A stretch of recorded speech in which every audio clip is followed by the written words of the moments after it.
it is true that Trump is absolutely the best at getting underneath the skin of liberals.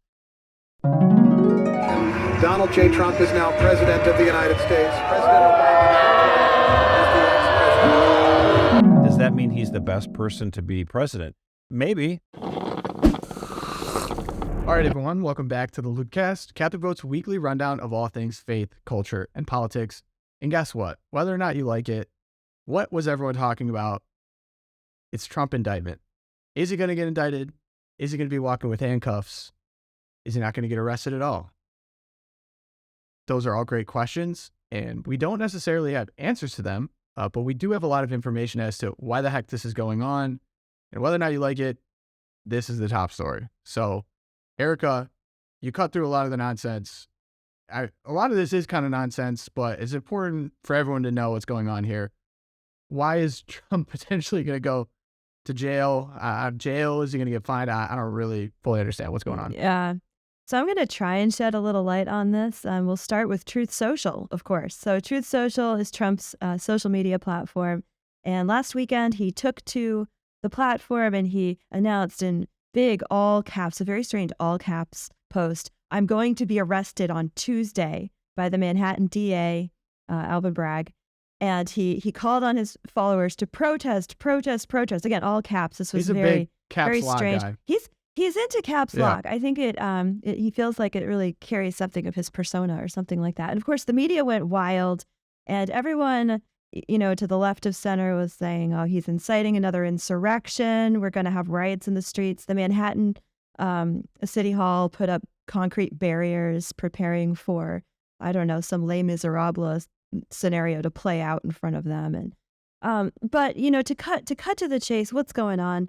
So it's no surprise, everyone's aware, Trump has been under investigation for a very long time, ever since he was elected president, trying to find something. And the DA of Manhattan, Alvin Bragg, who is a Soros-funded DA, he's very left. He campaigned on a promise that we're going to get Trump. Okay, before we go any further, yeah. Can you explain to me what a Soros-backed DA is? I don't think a lot of people really understand that. Sure, I'll do my best. Josh might be a better one to pitch this, but basically George Soros, billionaire, activist, philanthropist, who has sort of made it his mission to infiltrate the United States justice system by electing these radical far-left DAs in key districts so that they have influence, so that his ideology has the most powerful influence on the justice system. I don't know, Josh, if you want to add to that. The biggest thing about them is that they're very low on crime. I mean, they want to reduce the sentences. They want, like this guy Alvin Bragg, it's like he wants a lot of these felonies to be misdemeanors. It's really trying to say they're all soft on crime is the thing, and these district attorneys can get elected because they're blue cities. They can get elected if you pump a bunch of money into a primary and all of a sudden you knock off some of these guys. So Chicago, New York, LA, some of these, Milwaukee, some of these bigger cities now have Soros-backed district attorneys, and they're just, soft on crime policies, and the real victims are you and me, people who live in the cities. Yeah, people. Yeah. I mean, it was interesting. Last year, I was looking this up, Alvin Bragg actually pledged that he would not prosecute crimes such as marijuana possession, assault, even obstructing officers in their duty. He would not prosecute traffic violations. He had a whole list of, "I'm not going to prosecute these," just announced it to the world. And of course, you can read about New York City is just not a safe place anymore. It's really going up in flames. Okay, but so. I'm glad that we established that, because it's going to come up a lot. We need to establish that. Yeah, and it's actually part of the conservative response to this whole story.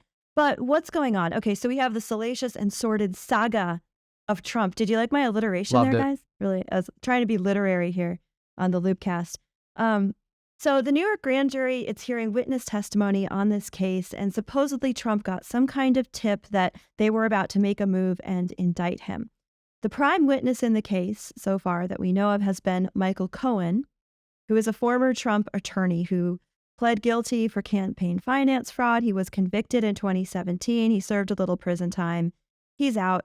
Trump has never been indicted on campaign finance charge, either at the federal level. It is a federal charge. He's never been indicted at the federal level. The investigation has been dismissed. It's been tried, and you can believe they've tried really hard. But here's what we can guess about what they're possibly trying to indict him on at the New York State level. So in 2016, everyone, oh gosh, I hope you don't know this, but you probably do. So 2016, there was a blackmail payout, basically, to former porn star Stormy Daniels, with whom Trump had allegedly had an affair in 2006. And of course, she sat on the story. She waited till he was running for president. She's trying to sell the story. And eventually, she quietly gets paid $130,000 to keep quiet. She was asked to sign a non-disclosure agreement in exchange for this $130,000 during the 2016 campaign. Michael Cohen, he used his own money to pay Daniels, and he used a shell company in Delaware. Very long, very yawn. And so, trying to tie this somehow to Trump, what are the possible charges they could bring to Trump? Well, they could bring a state-level misdemeanor charge for the falsification of business records, right? That he somehow paid Cohen for legal services, but it was really reimbursement for this blackmail payoff to Stormy Daniels.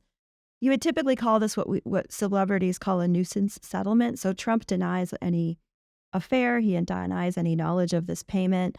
But again, state misdemeanor maximum. He denies the affair, but then later it came clear that, he acknowledged that the settlement had been done. So, and the thing about the settlement is that, was there evasion of taxes? Like, in other words, did they use the Trump Corporation's own funds to pay the settlement rather than it should have been something that he paid out of his own pocket? And that's kind of what some of this stuff is getting at. And it might have something there, but. Yeah, the interesting thing that I found out, though, about statement, and this would be the level of a misdemeanor, so not a felony, even that charge that Josh just described would not be a federal felony. In New York State, there's a statute of limitations on misdemeanors, and that is 2 years. This happened in 2016, which, last time I checked, it's 2023. So we're talking, like, we're way past the statute of limitations on a misdemeanor. But to come back around on that, we're talking about a DA who is making his career off of lowering felonies to misdemeanors and not prosecuting crimes and things like that. But as stated as a part of his campaign, he's running on indicting Trump. So that's why people are really upset, especially people in the Trump camp, because they're like, look, this guy's been very public about the fact he's going to try whatever he can do to try to make something stick on him. It doesn't seem like a very good faith prosecution, basically, at this point. Yeah, that's a mild way of putting it. It's not a good faith prosecution. There's definitely something going on here beyond the indifferent pursuit of justice in the state of New York. So that's the basic. They could try and make it into a felony. Again, it's been examined at the federal level now, going on 7-8 years, and nothing's been found. It's been it's been dismissed. And now that we have the facts on it, what begs the question is why, right? Why now? Why go through all this trouble? If Trump actually gets indicted on something, does that have any legal ramifications for him running again? Josh, do you have any answers to that? Well, I mean, as to the why, he's a private citizen now and not president of the United States. And people get really confused about this. Like, they say, well, I think everyone, should be, the rule of law applies to everyone. So if the president of the United States, commits jaywalking, then you fine him. If he if he steals from a store, you arrest him. It's like, actually, no, that's not how that works. Yeah. You don't want, and I say this to any political party, you don't want the president of the United States to be, have to be worried about the fact that some psycho partisan district attorney might just arrest him. Like, no, if there's if the president's done any crimes, that it is for us, the people of the United States, through our elected representatives, to deal with those crimes, high crimes and misdemeanors. And by the way, my opinion on impeachment is that we don't do it enough. We should do it a lot more often. Finally, with Trump, I guess Democrats got that religion on. But I mean, if Congress wanted to have impeached George W. Bush for screwing up the Iraq war, they could have been. I mean, like, oh, it's got to be high crime in this year. It's like, you know what? Actually, if politicians are just terrible, just get rid of them. Like, I mean, it's just like, to me, it just, anyway, that's neither here nor there. The thing is, so Joe Biden, I obviously disagree with his policies completely, but like, if he were to go to, let's say, I don't know, a conservative area, like in West Texas or whatever, like, you think that the district attorney in like Midland, Texas should just be able to arrest the president of the United States? No, he can't. Now that Trump is a private citizen, though, again, those laws don't apply. It's not a political impeachment thing anymore. It's, yeah, you arrest him if he's done something wrong. I agree with what Erika's saying, though. It sounds like the statute of limitations on this is over. So I think it's a moot point, but we'll see. Yeah, I think it's really interesting to just consider the optics of it for both sides. And like, why did Trump go on Truth Social saying, I'm going to get arrested on Tuesday? And he caused all this kerfuffle. I mean, it definitely brought attention to what you could call as a lackluster campaign presence at the moment. I mean, yeah, he's the front runner technically, but he's the front runner of people who have announced their candidacy, because DeSantis, who we're thinking about, he hasn't yet announced his candidacy. So Trump can say, I'm the front runner of the GOP and they're targeting me. And what does this tell you about, they're coming for you, but I've got your back. So, I mean, in a way, it was a great way to draw attention to himself. And the fact that there has been no arrest as of this recording, in spite of the deadline passing yesterday.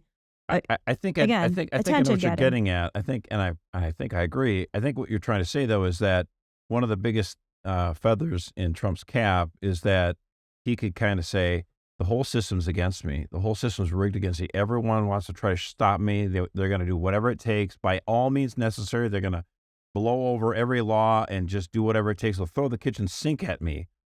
And it reminds me of, that A Man for All Seasons, like, which you cut through the laws to catch the devil. It's like, I will cut through anything. Well, then you'll be with the devil and you have no laws left. Right. What do you do then? Give the devil the benefit of the doubt. How could you? I was real nervous. You were just about to compare Trump to St. Thomas More, but I'm glad that wasn't the direction you went there.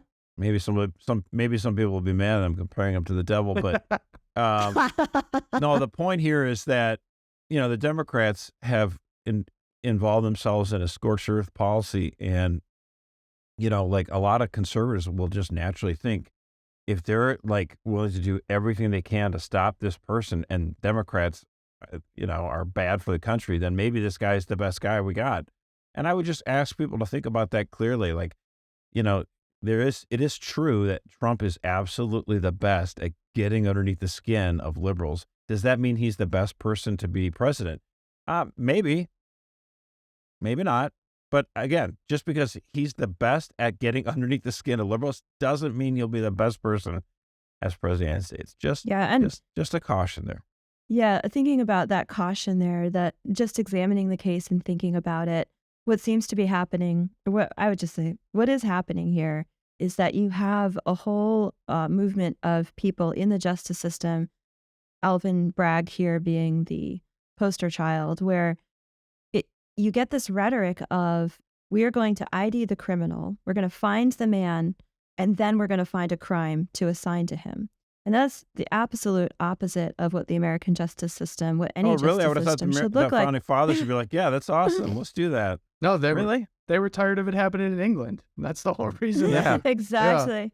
Yeah, and I found this quote from Lavrent.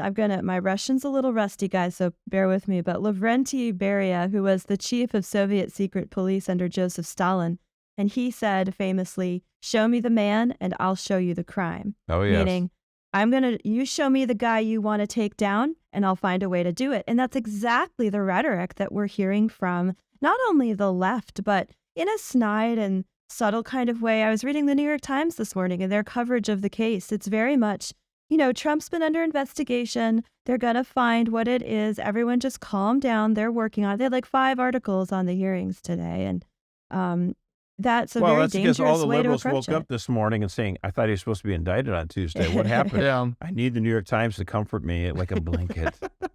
Like a sweet, warm blanket. Yeah. Suck my thumb. So yeah, really bizarre. Bizarre. I mean, to rip off my hot take really quick, I think that I would not put it past Team Trump to actually kind of plant that idea in someone's head and rejuvenate his campaign a little bit. I'd say he's pretty clever. He's done a great job of making people angry and generating attention. And guess what? Mission accomplished, right? Everyone's talking about him right now. He's not in jail currently. He's not indicted as of now. And now everyone's talking about him. And he gets to put the pressure on his opponents. And some of his opponents haven't even announced that they're running yet. So what everyone was talking about was how DeSantis responded to this. And naturally, he's seen as kind of a leader in the Republican Party across the country. And so he was asked with questions at a press conference and noted it was a press conference for something else, but he can't really escape that as this is all going on. Good opportunity for Team Trump to really test loyalty, test responses here, what's going on, as he points out all the time. DeSantis really won his first campaign for governor thanks to the support of Trump. I think that's worth noting as well.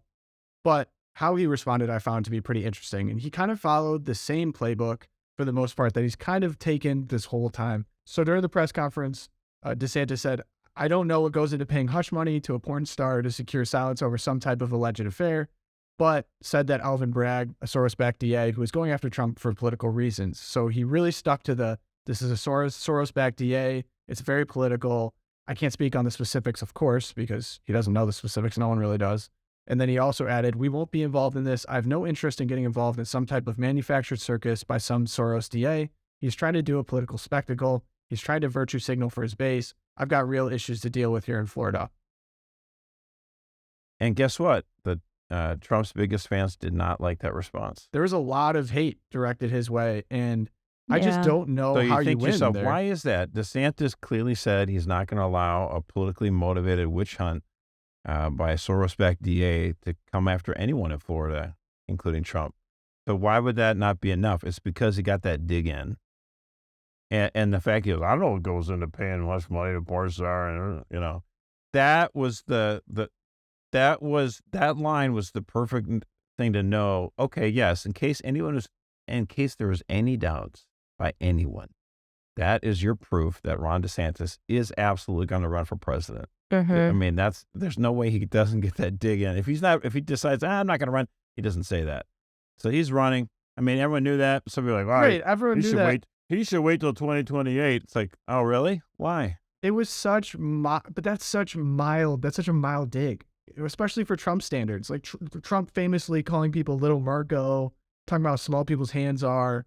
I mean, he has no holds bars when it comes to insults. But I think what it does is it lays out, DeSantis is laying out to Republicans, here are your options. You can have a high drama guy who talks about little hands and crooked Hillary and throws these slurs around, or you can have the straight up, the guy who's never paid hush money to a porn star.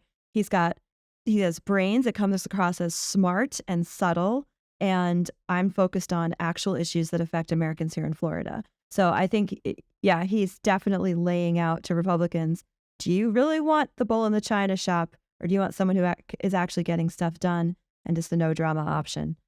That was my take on the dig. Yeah. I mean, worth noting, he was at a press conference for another signing that he accomplished. It was another piece of legislation that he got done in Florida. So that's definitely his playbook. Well, that's one of the reasons why some people thought that the Virginia governor, Glenn Youngkin, might consider running for president. And one of the problems with his ability to run is that he has a legislature in Virginia that, for at least one chamber is owned by the Democrats. I can't remember if both are. And so he's not going to see a whole lot of great legislation. Every once in a while something gets passed. But Ron DeSantis is practically, super majorities down there now. And that legislature is totally focused on some serious reforms. And so he's able to, you're right, sign new bills practically every day. So and he's been doing it. It does make a difference. Yeah. Yeah. And I saw that Youngkin, too, he made the mistake of going on a CNN town hall, and he got ambushed by it was a transgender student whose dad was in the audience, and he asked, like, hey, I exist. I can't go in the bathroom I want to go in. What do you have to say about that? And it was like, why would you ever go on these CNN?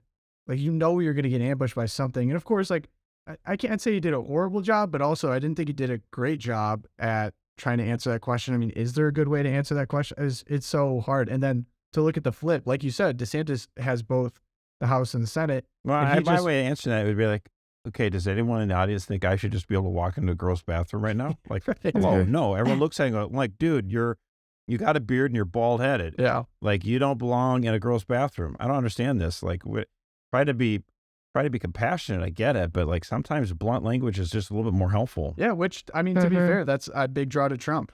I mean, he's just said it how it has been for the past. Yeah, and that's actually refreshing in a lot of ways, because we've just seen, as we talk about all the time here, 20 years of Republicans that just wanted to bomb countries and get oil and didn't want to make any commentary on social issues. So, yeah, in Florida, they just actually, the Florida Board of Medicine just enacted a ban on gender-affirming medicine, which all that did for minors. For minors, correct. And if there was someone already receiving, they would be able to continue. But the response to that was unbelievable. There was people showing up to open comment, injecting themselves with what I assume to be testosterone, saying that this is life-saving care as they're talking. I mean, they just look crazy and deranged, like over something that is so common sense. It's just, he's definitely they need help. That's for sure. They need help. They need for some sure. serious help. But I would say over the target, right? I mean, we're just, I'll leave it at that, over the target. So, yeah, we move on from the Trump stuff. I'm really curious to see where all this goes.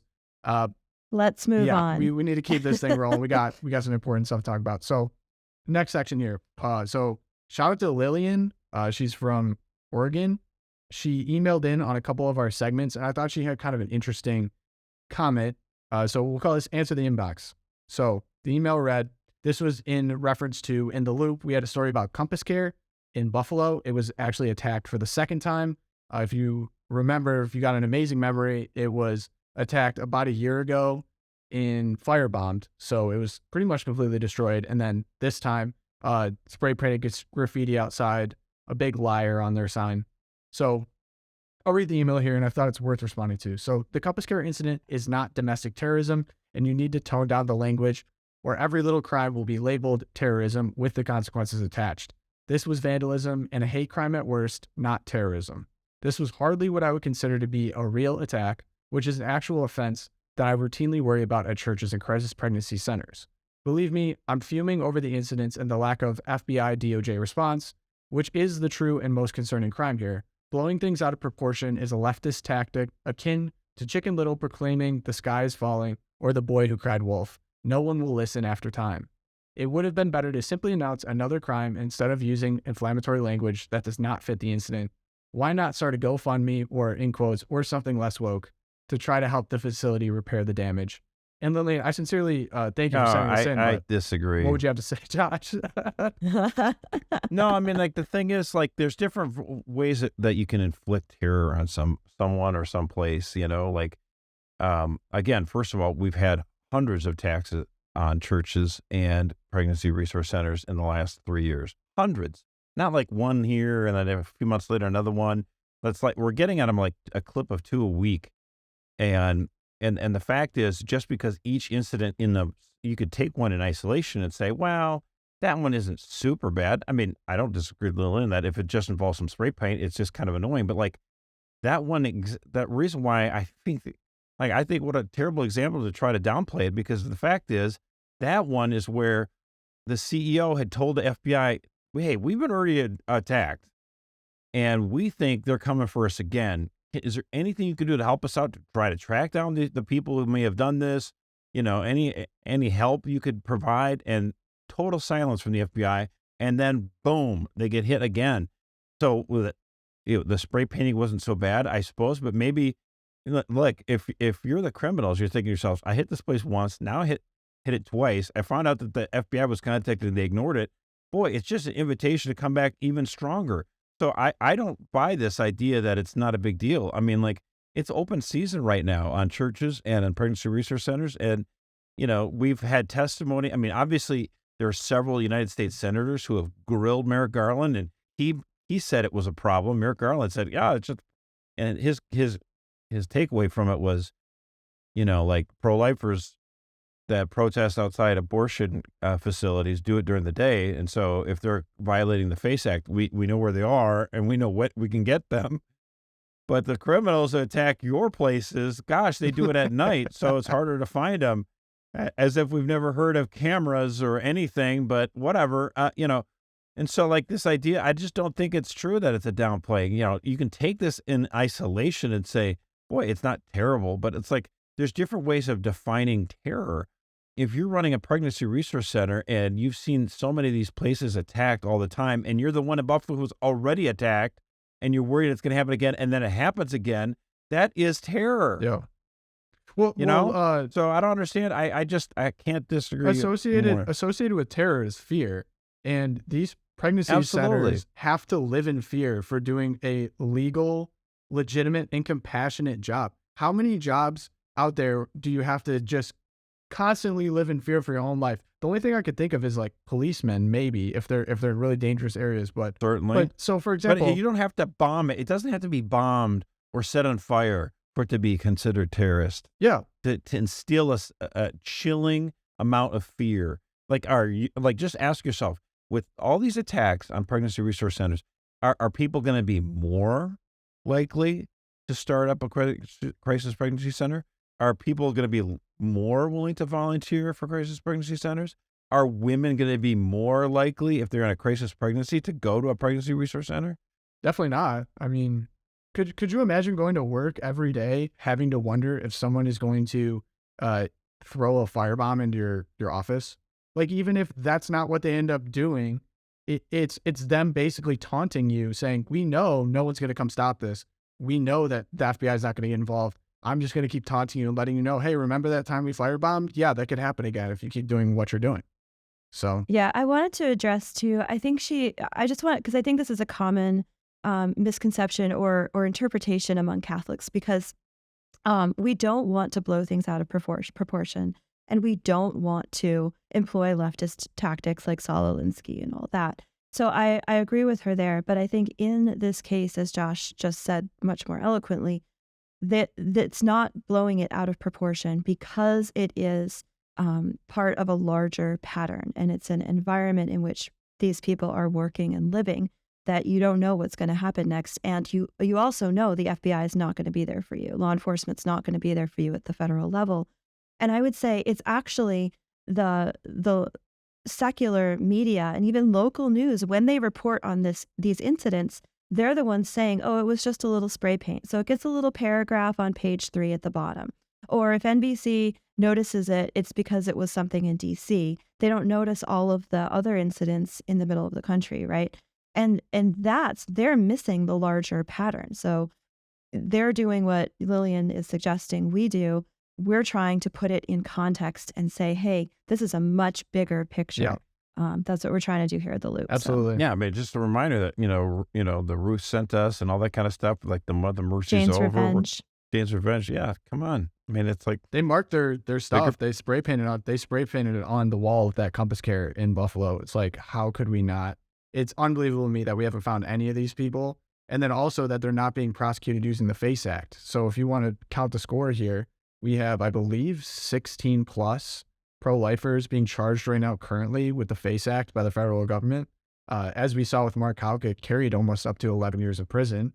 And fortunately, he won that case. This is for pushing an escort away from his son, his 12-year-old son, away from the block of, like, it wasn't even a legitimate case to use the FACE Act, and they still did anyway. And you could use it against these people who are terrorizing pregnancy resource centers and churches, and yet we have 0 prosecutions involving the FACE Act for the other side, as we've seen over 300 attacks. Because they do it in the dark. Right. It's just too hard. And for everyone to say it's in the dark and these are just little spray paint whatevers, it's like, without context, it's like, well, I understand everything. I do understand the good-natured, concern that Lillian has that we don't blow things out of proportion, but I think that it was proportionate. I think our response was proportionate to the fact that this happened after the priest had warned the FBI to do something about it, and then they got hit again, and that there's so many of these cases going on across the country that are being completely ignored. I think our response was proportionate. I thank her for writing in. I obviously politely disagree. So yeah. And so, Josh, this is the time where you need to do an HHS quorum commercial. Well, I know a lot of Catholics out there have stood beside and been strong in opposition to the HHS mandate that was put out by the Obama administration after Obamacare got put into law. If you remember, the HHS mandate forced every employer with 30 or more employees to cover contraception, including some abortifacients, sterilization, and other radical procedures as a part of the normal healthcare benefits that people have. And the Obama administration provided a religious exemption that was so narrow that organizations like EWTN or Catholic Vote wouldn't be able to exempt themselves. You literally would have to be like a group of like 30 priests, in a religious order would be exempt. And that's it. And so we fought, and a lot of other organizations fought against this, went to the Supreme Court several times, won several times. And the Supreme Court said, actually, you can have, an organization with a strong moral objection to it. You don't have to necessarily have a religious objection. You don't have to be Catholic or Muslim or something like that to be against this. And so we won, which is good. Now the Biden administration is trying to come back and tighten that even again and say, no, actually, it's one thing to have a religious exemption, but you really can't have a moral exemption. And so he's trying to play these games where they're trying to restrict it, and we're going to fight back. And so there's another, we got another 2 weeks here where Catholic citizens are invited to get on to our quorum site and post a comment and say, keep it the way it is. Don't restrict our freedoms. Allow for moral exemptions. Frankly, we shouldn't even have an HHS mandate. We shouldn't be forcing everyone to provide this kind of stuff anyway, but absolutely shouldn't allow in this country a robust moral and religious exemption to this nefarious policy. So we need you to go over there at quorum. We need you to fill out a public comment on this. We'll give you some pointers, but it's really important when you do this to write it in your own words, because if every comment's the same, the bureaucrats will just treat 10,000 comments as the same and just as one comment. We really need people to get it there, read what we're doing. It'll just take a few minutes. Say it in your own words. And any experiences you might have, if you're someone involved in healthcare as a patient or a doctor or a nurse or whatever, get in there, let them know what's going on, tell them why you oppose it, and make a difference. So check out the link in the show notes. We have it in there. So just head right to the show notes, click on it, submit that comment, and you've done what you need to do for the day. Okay, so we're now into the good news section. Actually, Lillian is back. So I just got to give a shout out to Lillian. She emailed in on all 3 or 4 segments of last episode and just really well written. She took a lot of time. So just shout out to Lillian. We appreciate you. But she brought up some good news that we would like to highlight as well. So she wrote in and mentioned that her diocese in Portland, under Archbishop Sample, has also... Portland, Oregon. Oh, was that not clear? Is there other Portlands? Well, there's Portland, Maine, too. Oh, there's the diocese. Yeah, Portland, Maine. Come on, bro. All right. If we haven't been listening, Portland, Maine, sorry for... Hey, New England. What's up? So the Archbishop there, Archbishop Sample, made a strong statement about the church's stance on transgenderism, which we talk a lot about on this program, and how we need good bishops to stand up and highlight what the truth is and not apologize for it. So she encouraged us to highlight some of this work. We're happy to. So the USCCB also published a statement just this week. Erika, if you could run down what that USCCB statement was. Sure. So the USCCB put out, it's a 14-page document. I'll link it in the show notes for anyone who wants to dig into the whole thing. We also did a little summary of it on Catholic Vote's newsfeed, so you can check that out as well. But it lays out the moral, the theological case about transgender surgeries. And this is really the first time the USCCB as a body has addressed the issue of this whole concept that you were born in the wrong body, so you need to cut off parts or your genitals in order to match it. They listened to the LOOPcast last week. And right, they listened to the LOOPcast, so they got together over the weekend. Right. They were like, let's address this, I'm sure. Hey, thanks, guys. But it's really trying to, it's articulating a Catholic anthropology and understanding of the human person, and then teasing it out what that means for the current wave of this popular support for radical medical intervention into the human body. And just a couple of quotes. So they say, the soul does not come into existence on its own and somehow happen to be in this body, as if it could have just as well been in a different body. For all you philosophy majors out there, a little Cartesian thing going on. Yeah, wasn't there a schism the over ghost that? in the machine.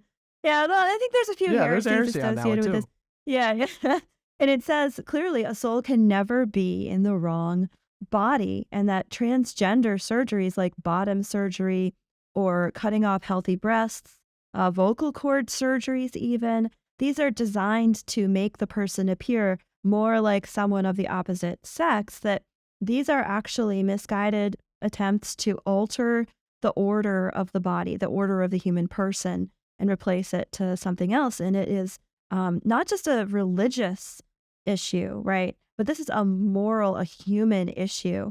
And then they make it really clear about Catholic hospitals that Catholic healthcare services must not perform these interventions, either surgical or chemical, that are aiming to transform the sexual characteristics of the human body.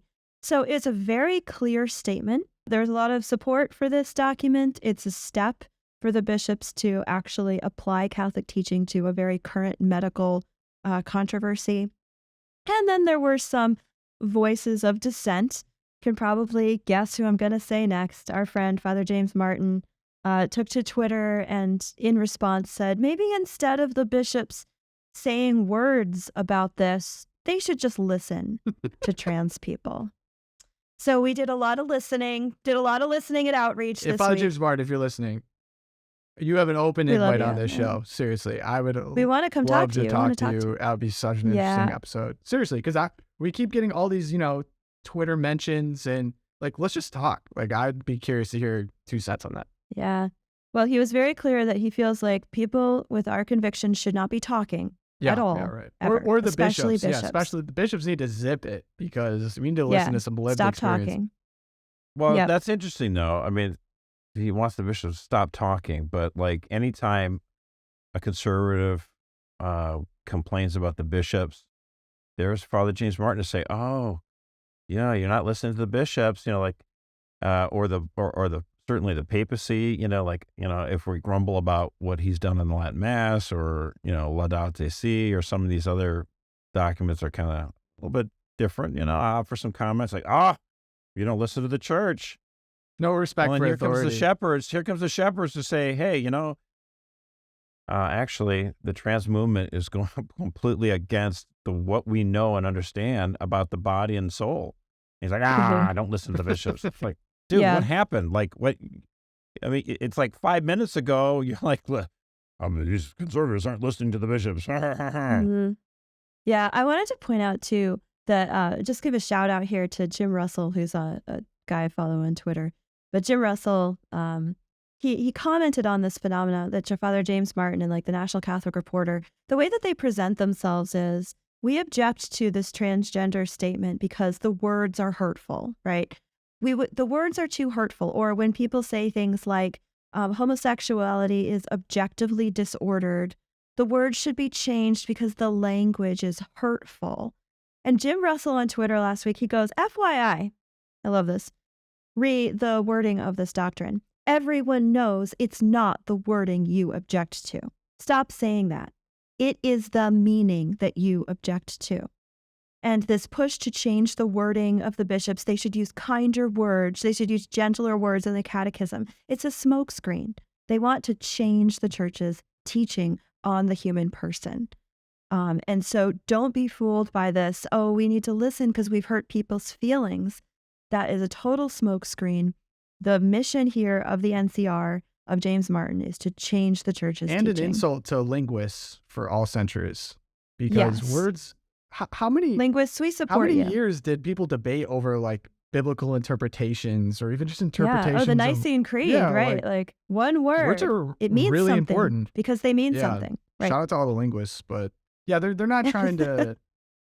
And then also the words are violence. People, like, that was a big debate in the political sphere. Like, can words actually be violence? Are they like punishable by crime? Things like that. Yeah, hate It's such speech. it's such a twisted way to get people to shut up. If you just start accusing people when they speak of being violent, it's just an easy way to incite people to just silence them. So it's not actually that people feel like they're being physically hurt by it. They just don't want you to talk. They don't want your opinion to be heard. So Yeah, so this is what's going on. I mean, like people who want to abort children or people who want to mutilate children through transgender stuff, they are willing to I mean, those two are unspeakable crimes. They should be crimes. Unspeakably evil. And so if you think to yourself, like, you would take a 9-year-old or 10-year-old to chop off their breasts or their genitals, or you would kill a baby in the womb, it's just unspeakable evil. And it's like, if they could do that, do you think like deploying nuances and butchering up the English language is going to stop them? It's like, of course not. Of course they know that. They know they have to attack the words in order to continue their violence. And I would just say, every attack, it's actually an attack on the true word, our Lord. And they got to watch out. And that I always like to say, like, oh, why are you bickering about all this stuff and debating these words and nuances? And why does words mean, why does it matter? It's like, our Heavenly Father created the heavens and the earth through his words. He literally did. It's like he created them into being through his word. Words matter. If they didn't matter, they wouldn't care. Yeah. We might have to cut this, but wasn't there an example recently of someone throwing a punch and then claiming to be the victim right after? Like, that's a classic tactic. I can't remember. I think Steven might have brought it up. I would like to say about this is that so many of the people who are promoting this kind of trans stuff, then they object when conservatives, raise objections to it, Dare I right? even say conservatives? I think just common sense people. Or just common sense, moderates and everything else. It's like everyone with a brain. They're out there trying to promote, these horrific surgeries, life-altering surgeries on minors. I mean, I think it's bad news for everyone, but certainly for a 9 or 10-year-old. And you think to yourselves, it reminds you of the idea that you could come up to someone, and slap them in the face. And then the person goes, dude, what was that for? And it'd be like the person saying, you shouldn't be shouting. Why are you yelling at me? Yeah. I'm only yelling because of the violence that you're doing.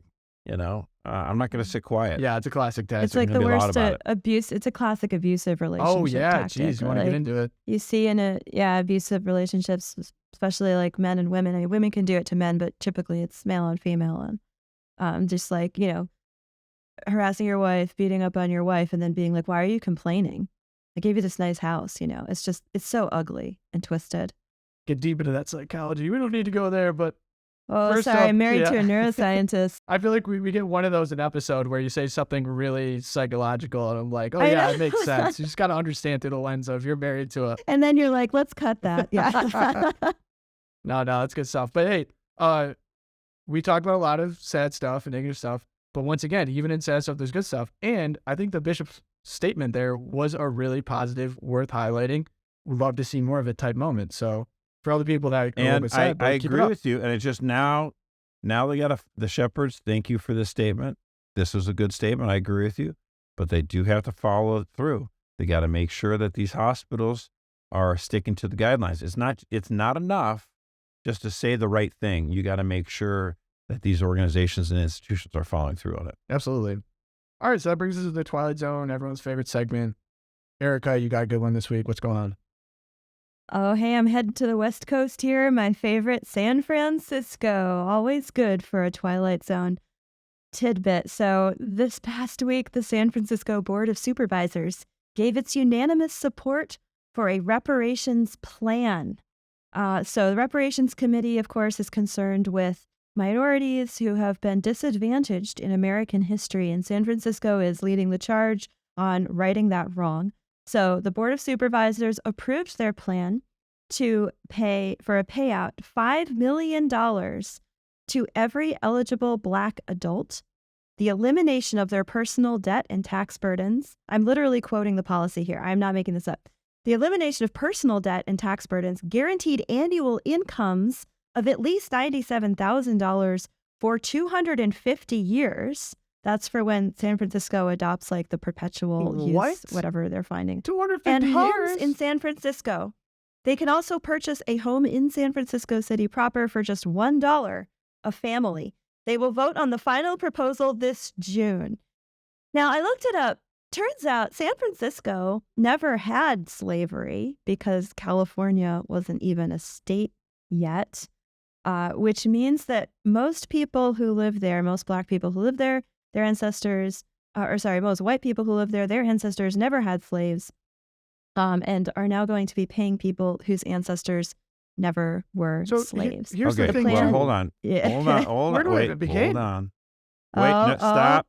Hold on. Josh a will second. begin. Oh, This is gosh. where we'll begin with Josh. Okay, Erika, I know you're way Yes, out Josh. there in New England. You're on I the am. East The Coast. East Coast. California was a free state. It entered the Union before the Civil War. So I don't. Oh, Sorry, But there I apologize for doesn't my change the fact that there was ahistorical no slavery there.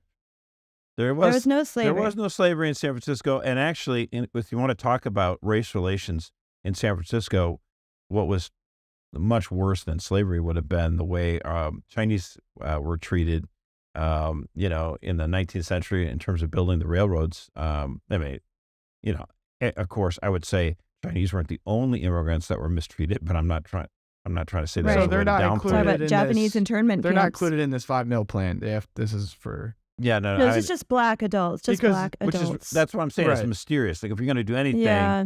that would be the thing you would right. want But to try Josh, to that would address and talk imply about. a understanding of proper history, American history. So Well, It would also you have to imply understand, logic. and logic. I am pretty prejudiced against California lawmakers in general. This is obviously just the municipality of San Francisco, but I do recall about 20 years ago when the legislature in California held a moment of silence for the death of a fictional character on West Wing.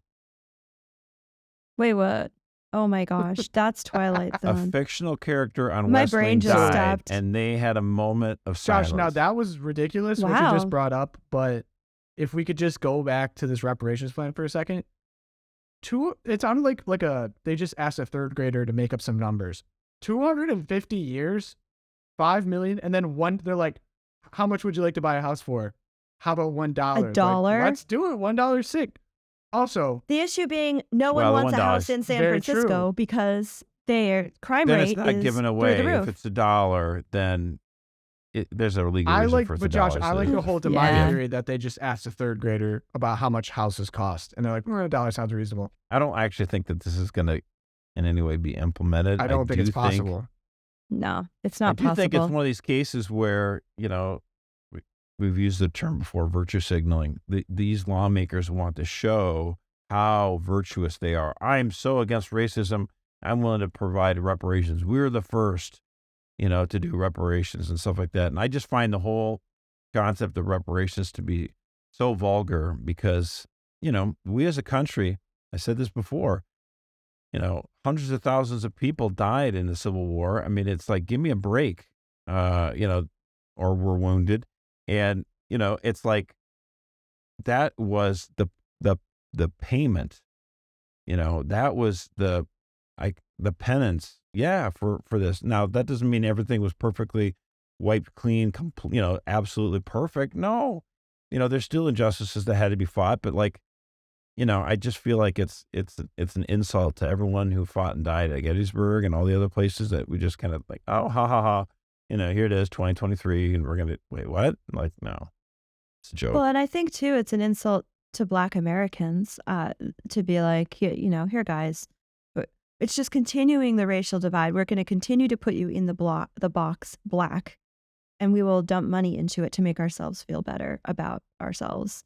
This sort of trumped up white guilt that we have. And it's an insult to them. I mean, Josh, like if someone came up to you and said, say Nancy, no, not Nancy, let's pick someone else. Alvin Bragg from the DA Manhattan, he came up to you and he's like, hey, I feel really bad about the way the Catholics have been treated. We just want to give you $2 million to make up for all of the fire bombings that we overlooked in our city. And you're just like, that's so insulting. Like, just get the culprits and let me move on with my life. And like, come on, man. Yeah. Anyway, that's California my take. love. So my boy, I've been waiting for this ever since I saw this video. I was like, there's some things that I just know we're gonna make the podcast. This one's it. So PBS, public broadcasting, they did a documentary on Dr. Fauci, and footage from that documentary was leaked. And if you thought that, I mean, I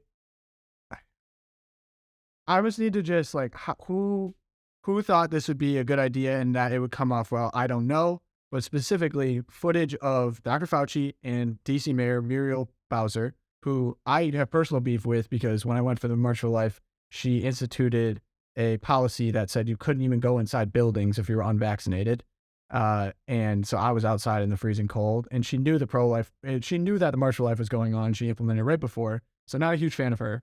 Her and Dr. Fauci are in DC, going around. Specifically, they were in, for anyone that's wondering if this is like a conservative part of DC, it's not. It's Anacostia. No. Anacostia, I've been there Deep before. blue. Very, very black neighborhood of southern Washington, D.C. Absolutely. Right. So Dr. Fauci and Bowser were going around with their little camera crew, and the segment was basically about how it was so hard to try to convince these disenfranchised people to get the vaccine. And this guy just opens his door and unloaded on Dr. Fauci and Bowser, basically saying that anytime you're paying people to incentivizing people to get a shot, there's something going on there, and I don't like it. How could you possibly develop this in 9 months? Vaccines take many, many years to make. Why should I trust you? Like, they're like, well, these numbers, he's like, those are your numbers. I don't trust you. And so at the end, they basically got to a stalemate to where they're like, so are you going to take the shot? And I was like, no, I'm going to pass. It's like, in this whole thing's about fear. You're walking around spreading fear. You're inciting fear. And they just kind of like sad walk away. And at the end of the at the end of the documentary, they cut to Fauci in the car, sad applying hand sanitizer on his hand, like this poor guy just trying his best to go into the neighborhood. I mean, first off, talk about what I thought was the more Twilight Zone of that clip was that Fauci turns to the mayor and just complaining about, oh, this COVID's going to flare up again because all these red states. It's like, really? You're in Anacostia. That's your argument, maybe, but then you can't convince, black voters in Anacostia neighborhood of Washington, D.C. to take the jab. Yeah, brother, I don't think that's a red state, bro. Yeah. I don't think that's a red voter. He didn't look like Trump DeSantis kind of voter. I mean, no, bless his heart, maybe he is, but like Anacostia, it's not just one person in isolation, blacks in Anacostia were probably like, experimental, medical therapy. Maybe I'd take a pass on that. And in fact, it would be nice if white liberals wouldn't attack them for it, because there was a lot of, bad stuff that happened to blacks in the 20th century when it came to experimental medicines. We should be a little bit hesitant and appreciative of like some of the history here, but what do I know? Yeah. Yeah, I loved the irony of the title too. It's part of the American Masters series, of course, like implying that Fauci is an American master. But I have to say, in this clip, he really came off as an American loser. And the black dude at the door, the black guy, was like the master of the situation. He became a hero overnight. This gentleman from Anacostia became a hero overnight. And then they also, in this documentary, the full thing came out now, there's video footage of Fauci crying when Biden became president. He was crying at his home at the inauguration. So, I don't think I'm going to be taking the time to watch. I'd watch it as a parody, potentially. I've never seen someone love themselves so much to where they've had so much media done of themselves, written books, modeled for magazines. Like, this guy's supposedly a public servant, but is like really capitalized on, let's say, the fame money aspect of it. Like, he has pictures of himself in his off. Like, I've never seen, it's so bizarre. I don't even know where to begin, but this guy. Yeah, see, I got pictures of this guy right here. Poach on Yeah, Paul JP too. Yeah, Josh, maybe you should get some nice. pictures of yourself, put around your frame, see how it goes. Oh. All right. Well, I mean, remember, is Anthony Fauci? I mean, he's on the cover of Vanity Fair. Yeah. Remember? Vanity Yep. is one of the 7 deadly sins, but Josh, your Well, Twilight Zone. My Twilight Zone. I mean, it's almost pedestrian at this point. All these things are just so crazy. But there's a course for first-year students at the Indiana University School of Medicine. They're instructing future medical professionals to use phrases like "people with cervixes" instead of "women." And I'm just thinking to myself,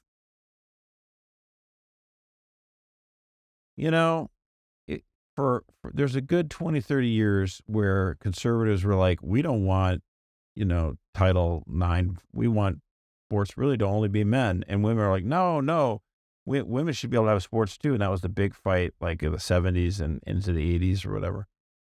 And then finally, I think a lot of conservatives start to understand, actually, having women play sports, maybe there's some merit to this. Fine, okay, drop the opposition to it. And yet now it's only conservatives who are fighting for women's sports.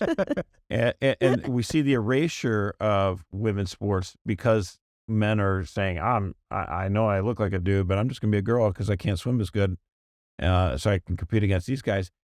So that's on the sports side of it. But like, it's not just the sports.